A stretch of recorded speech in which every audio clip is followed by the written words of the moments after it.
Hello YouTube, welcome to the channel. I have been sent another tent to review from Collins Outdoors. It's a tent that you've probably never ever heard of. It's a trekking pole tent, comes in at just over 1.2 kilos, and it's called the Knot Castle 2.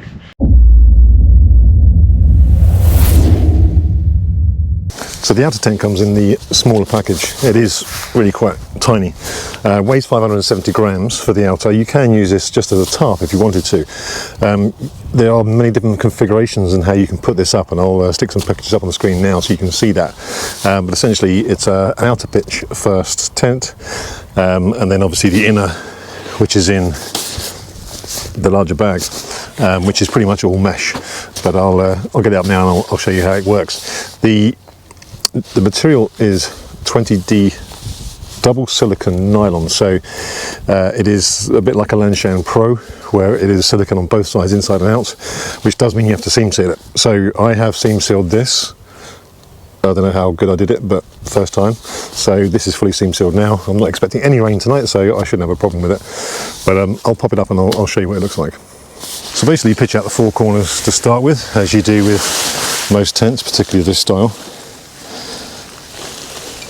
There's adjustable line locks on each corner as well.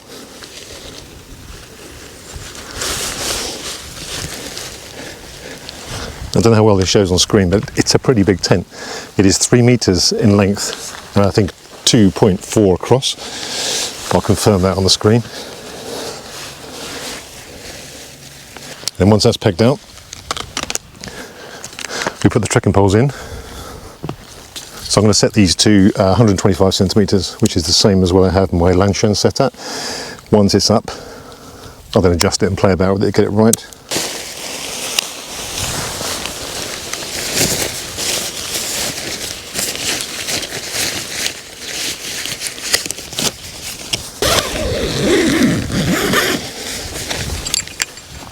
And you have the option for 4 pegs, 1 on each door, on each end.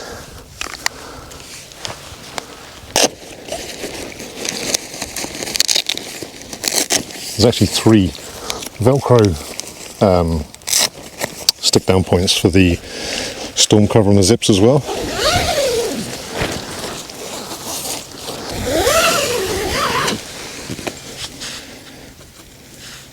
So that's the main part of the tent up. As you can see, it's fairly slab sided, but there are loads of guy out points on here. There's 2 on each side here, then there's 2 on each end as well. So there's loads of points to strengthen it. They do supply you with 2 additional lines for this side and the other side, so you get 4 extra guy lines. But if you do want to peg out the corners, then you need to put your own lines on it. I brought some extra ones along with me. There is no wind forecast tonight, but I might set it up that way anyway. Now I'll just peg out the sides.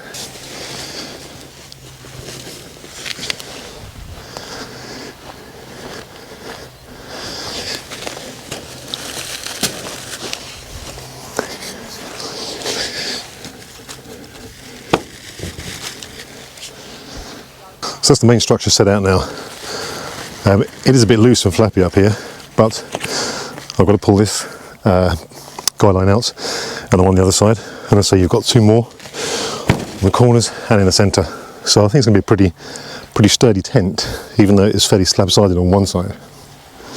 Now I've just been using my Eastern Nano stakes on there. They do supply you with your sort of standard aluminium shepherd's hook type stakes. There's 10 of those. If you want the additional guidelines, then you'll need to get more. There is also some webbing. I haven't worked out what this is for yet. Obviously I put the tent up in my garden, tried it out first off, as I had to seam seal it, but I put it up twice and I can't work out what those straps are for. So Collins Outdoors, if you're watching, comment below, let me know. So the guy lines on the ends are pretty long. These are attached to 2 small ventilation points up here, but you can make these nice and long with the usual line lock cleats on here.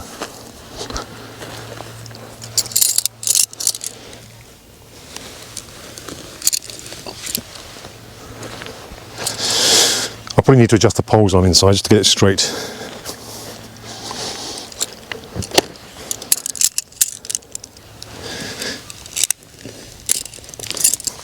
Okay, so that's the two ends guide out. Now I'm just going to do these side ones as well because the wind is coming this way. I wanted to have the tent facing that way so that I had the vestibule open to the view over the lake. The problem is the ground slopes this way, so I'll be sliding out the tent. I'm on a fairly level spot here, but if it went any further it'd be too much of an incline, which is a real shame, so I'll just have to sit outside and enjoy the view.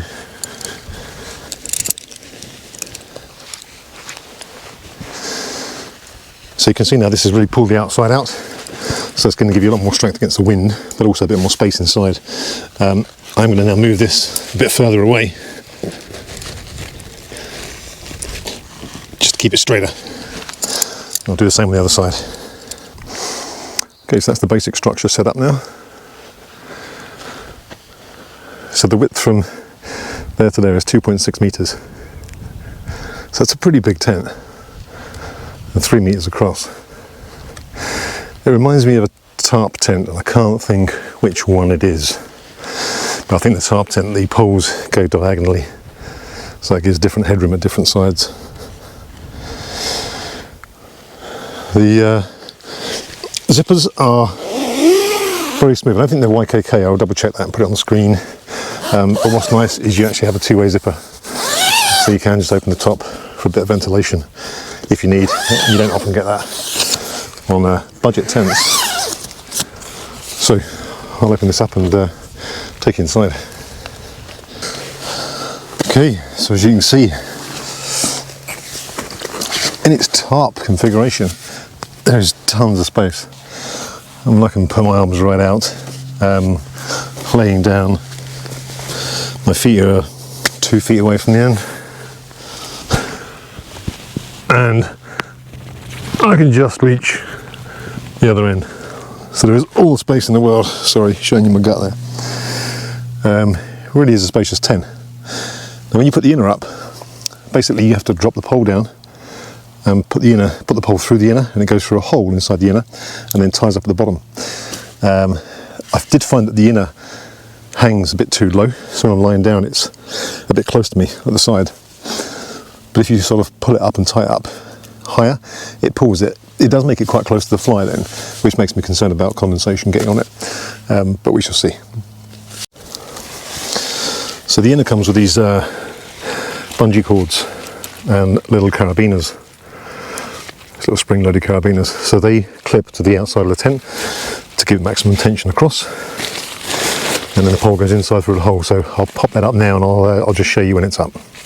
Okay, so now I've got 6 bungees in place. I've got 2 at each end, 2 in the centre, and then the poles go through this little sleeve pocket here, and then you cinch it up to make sure no bugs come through.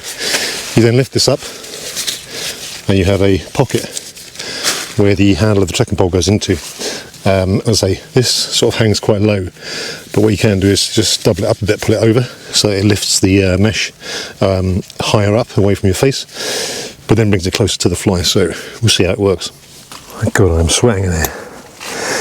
Right, I don't know what the internal dimensions of the tent are. It doesn't show the inner measurements on the website, and I haven't brought my my trusty tape measure with me this time, but using me as a yardstick, it's fine.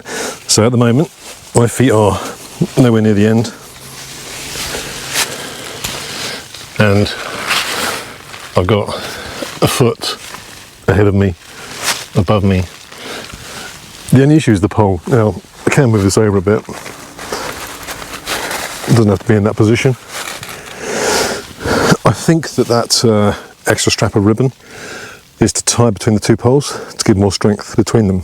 So in high winds, obviously with the amount of guy out points on this tent, it's obviously designed for high winds. There is a 4-season inner option, which comes with full covered inner with no mesh, but the front doors I believe have a double panel, so you can have it open with a mesh on the front door, or you can have it sealed up completely. The outside of the tent can go completely down to the ground, so I'm not going to call it a 4-season tent, but it would certainly see you well in rain and snow, and there's plenty of pictures on the website of this tent being used in snow, so I don't see any reason why you couldn't use it as a 4-season tent. It might not stand up to 90-mile-an-hour winds, but time will tell. So yeah, space-wise, there's absolutely tons. You could get 2 people in here very easily. One person and a child, my son, he could sleep there with tons of space. I think in a way the pole was actually sort of handy, because I find at night I tend to lose track of where I'm sleeping and I end up going off the pad or too far over to one side. So yeah, it's pretty good. There's no internal pockets. As you can see here, the inner is touching the outer. So that's going to be a point of possible water getting in from condensation. Now I have tied it up further so that it's gone up higher than it should do, but that's fine on all these points. It's only at this end where the door is. So I could possibly either tie out these guy out points on each end, which will get it away from the mesh. I was going to do it on the front anyway, to give me a little bit bigger vestibule. The vestibule is relatively small, but obviously you've got 2 of them. There's plenty of space to cook in if you need to. But yeah, I'll get them tied out and I'll show you what it's like after that. So totally overkill for this weather. So I've got the guy out points on the corners now, as well as the middle. So in total, you've got, including both doors, 10 guy out points to the floor from the actual tent itself, 2 from the top, 4 from the side, so that's 16, 2 each end. So you've got 20 guy out points on this tent, which is why I say this could be a good winter option. Admittedly, it's pretty big and slab-sided, but if you get this pitched right into the wind, there's no reason why this shouldn't be a solid, stable little tent.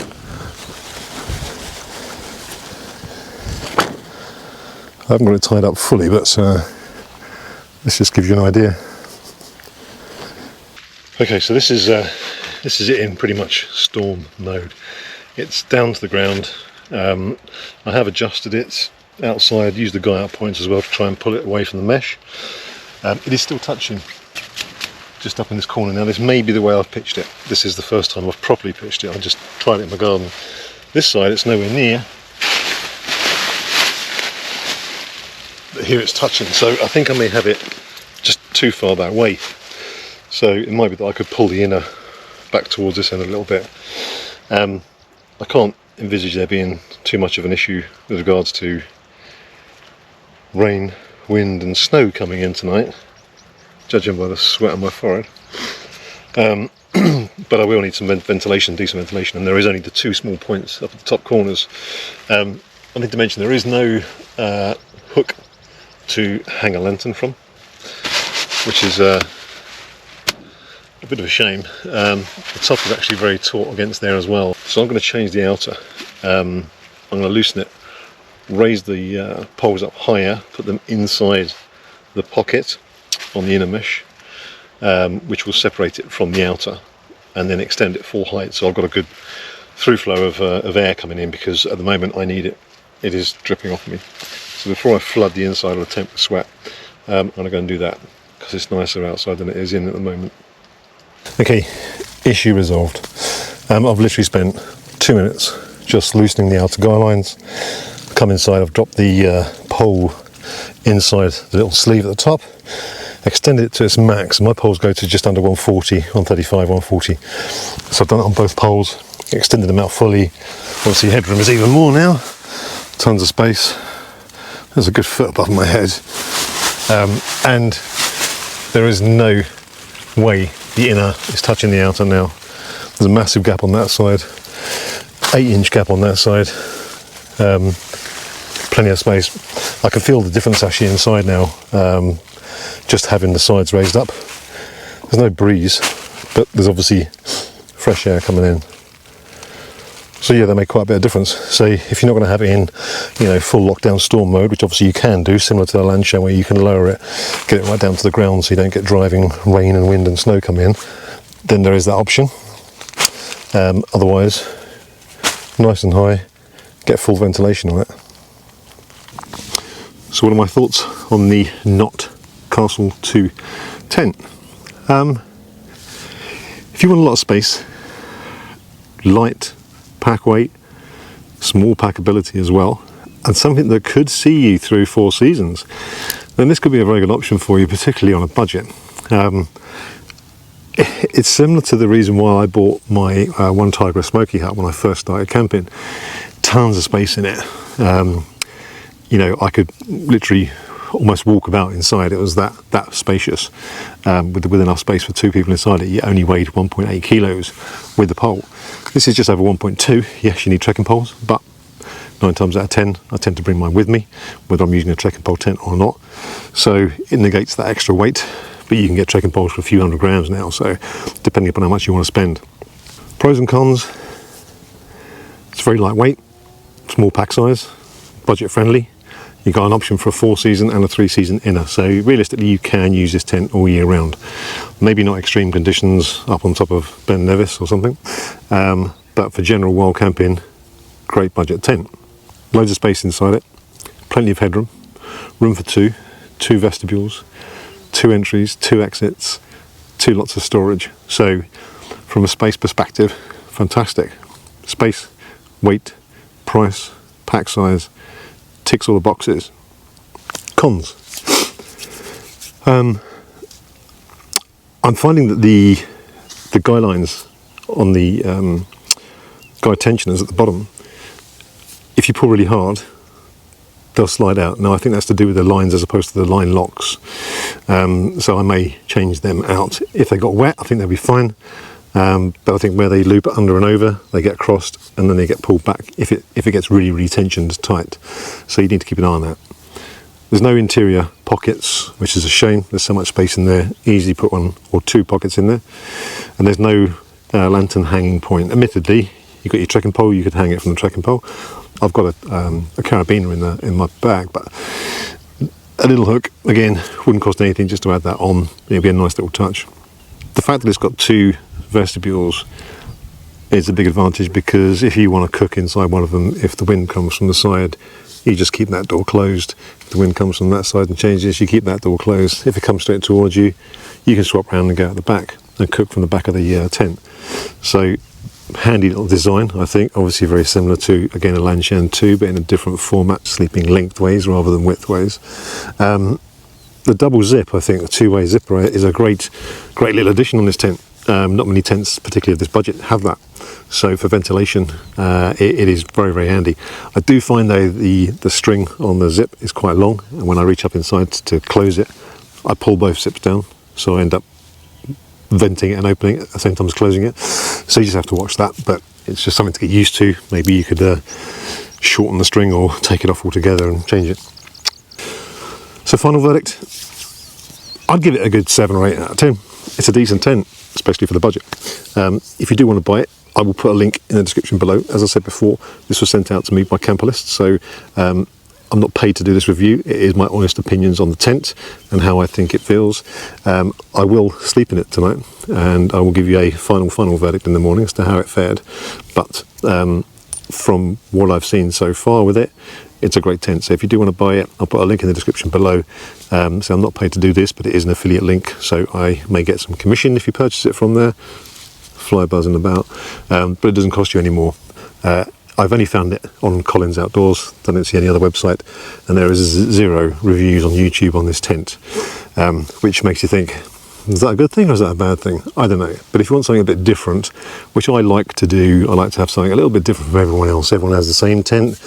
You know, I was after a Scarp one when they first sort of came out. Now everybody's got one, where everyone's got a Hilleberg. So if you want something a bit different, stands out a little bit, but it's a great tent, it might be the one for you.